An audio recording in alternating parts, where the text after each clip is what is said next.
Two ways of thinking about money.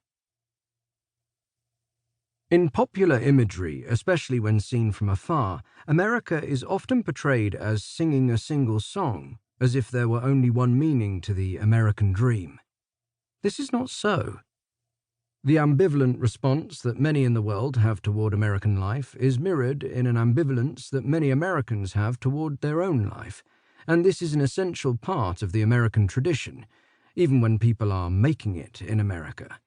There is always that nagging question, is this really the way to live?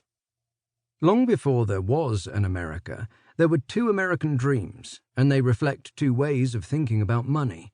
In Western thought, from the very beginning to the present day, people had doubts about the real value of riches and the things money can buy.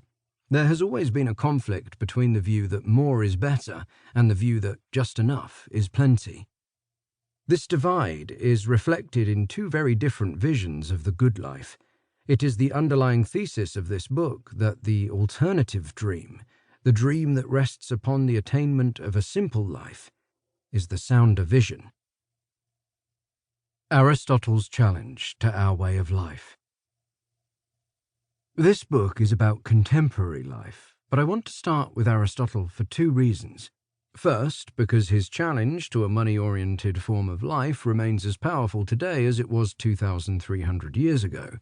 Second, because for all his wisdom, Aristotle never had to wrestle with the problems we face. So many of the contemporary problems that prevent people in the middle class from enjoying the good life emerge from three forms of genuine moral and social progress that Aristotle never envisioned: the elimination of slavery, the liberation of women, and the affirmation of the right of ordinary working people to self-fulfillment. Seeing both the strengths and weaknesses in Aristotle gives us a clearer perspective on our own situation. Aristotle's Politics is surprising in that it opens with a discussion of the household, but this is exactly the right touchstone for both politics and economics. The household is a central ground of the good life, and all economic arrangements must be judged by whether they enable the household to perform its function as locus and support for the human good.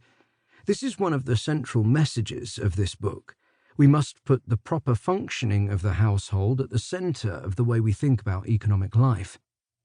The core issue, as Aristotle puts it, is property and the art of acquisition, that is, how people make a living. He starts with the observation that there are a variety of different modes of subsistence, and that this gives rise to a variety of different ways of life. This is as true among animals as it is of humans. Some animals live in herds, and others live in isolation. Some eat plants, and others meat.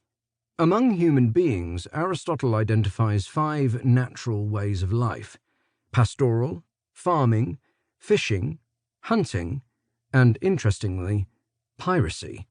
What he calls true wealth is acquired through these activities and consists of the amount of household property that suffices for the good life. This he regards as a limited amount. We can call this the perspective that just enough is plenty.